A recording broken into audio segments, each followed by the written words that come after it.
Thousands of years ago, thousands of people lived hidden beneath the earth in an underground city descending as deep as 200 feet, or about 60 meters. This is Derinkuyu, the deepest and largest subterranean city ever unearthed. More than just a sanctuary for ancient civilizations, it whispers secrets from the past, sparking questions. Who created this architectural wonder, and for what purpose? Derinkuyu is a marvel of ancient engineering located in Nevşehir province in the Cappadocia region of central Turkey. It is among the world's largest and deepest underground cities, reaching approximately 200 feet or 60 meters in depth, and capable of housing up to 20,000 people, including their livestock and supplies. With a flawless ventilation system, a variety of functional chambers, and sophisticated defensive mechanisms, Derinkuyu is a testament to the ingenuity and creativity of its builders.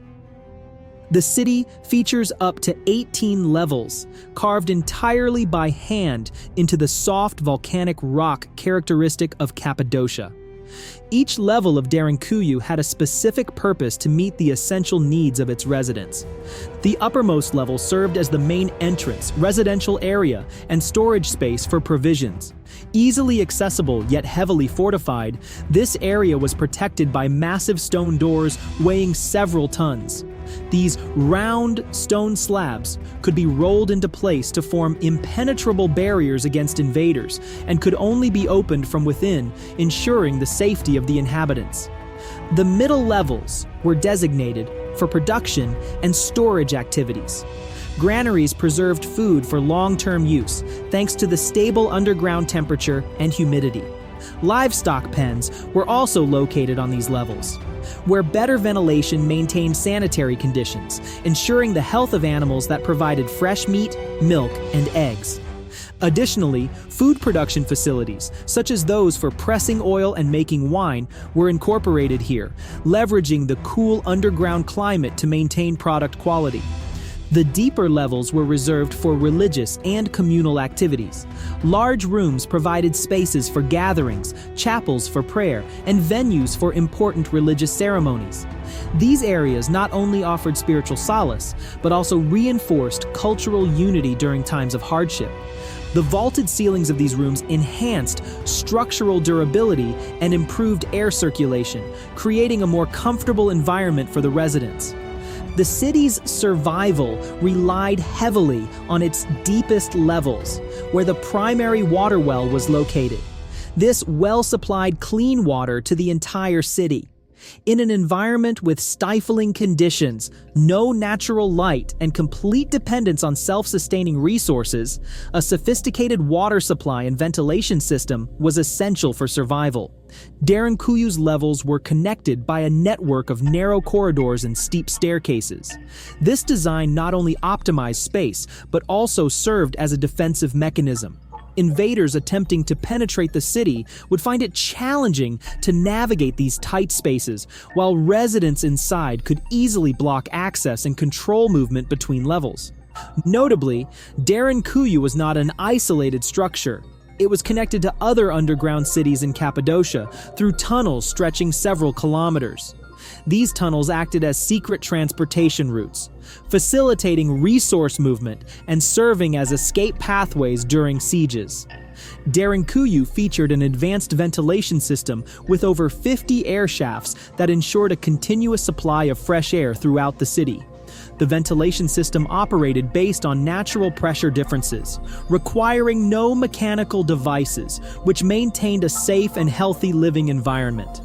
The vertical shafts saved space and minimized the risk of air contamination. The city's corridors and large rooms were designed with vaulted ceilings that evenly distributed airflow while reducing heat accumulation, enhancing the comfort of its inhabitants. Water in Derinkuyu was supplied by deep wells, with the main well reaching approximately 180 feet, or about 55 meters, tapping into the groundwater table. This design allowed water to be drawn and distributed to all levels of the city without requiring residents to travel long distances. Additionally, Derinkuyu had smaller wells scattered throughout the system, ensuring access to water even in emergencies. Remarkably, these wells could be sealed off to prevent enemy contamination during an attack. Water storage reservoirs provided a backup supply in case the primary well failed. These reservoirs also supported essential production activities, such as olive oil pressing and winemaking. The cool and stable underground conditions made it ideal for preserving water, food, and other necessities. The seamless integration of ventilation and water systems allowed residents to thrive in an enclosed underground environment. This wasn't just a technical achievement, but a reflection of the extraordinary adaptability and intelligence of ancient societies. Derinkuyu represents not only a survival strategy, but also a sophisticated vision of a self-sufficient community that could withstand the tests of time and adversity. The history of Derinkuyu is as complex as its intricate architecture. According to Turkey's Ministry of Culture, the city is believed to have been initially constructed during the 8th to 7th centuries BCE by the Phrygians, an ancient civilization renowned for their expertise in carving soft volcanic rock. This type of rock is easy to shape, but durable over time. However, some theories suggest that Derinkuyu might have been started even earlier by the Hittites, an empire that ruled Anatolia from approximately 1600 BCE to 1200 BCE before fragmenting into smaller groups due to invasions and warfare. Archaeological remains and historical documents indicate that the Hittites, or Phrygians, likely created the underground system as a shelter to protect inhabitants from threats such as military invasions or natural disasters.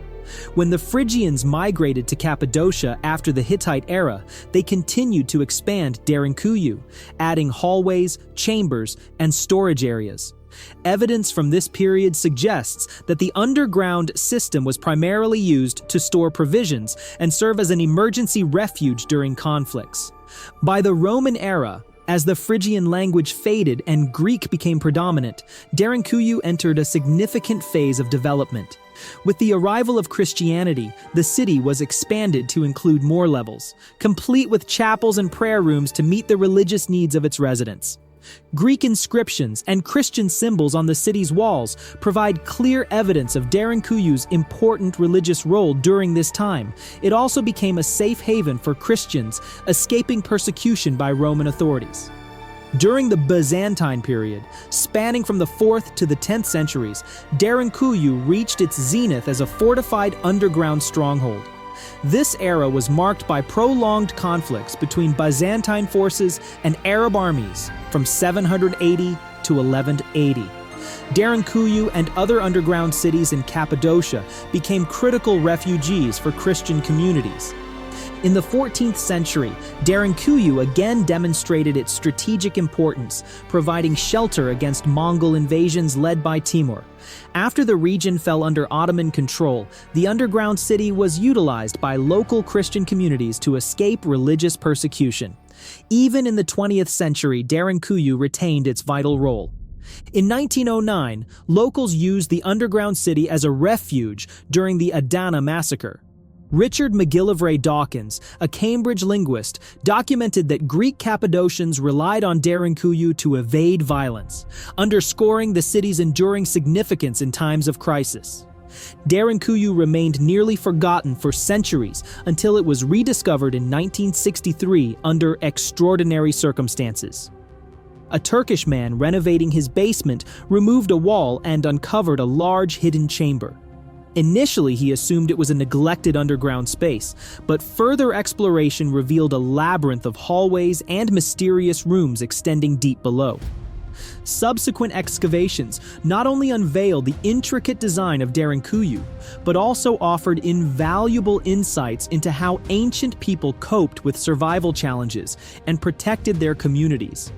Artifacts from the Byzantine Middle Period, including religious inscriptions and symbols, confirmed that Derinkuyu was not only a defensive structure, but also a cultural and spiritual center. While Derinkuyu stands as a marvel of its own, similar underground structures exist worldwide.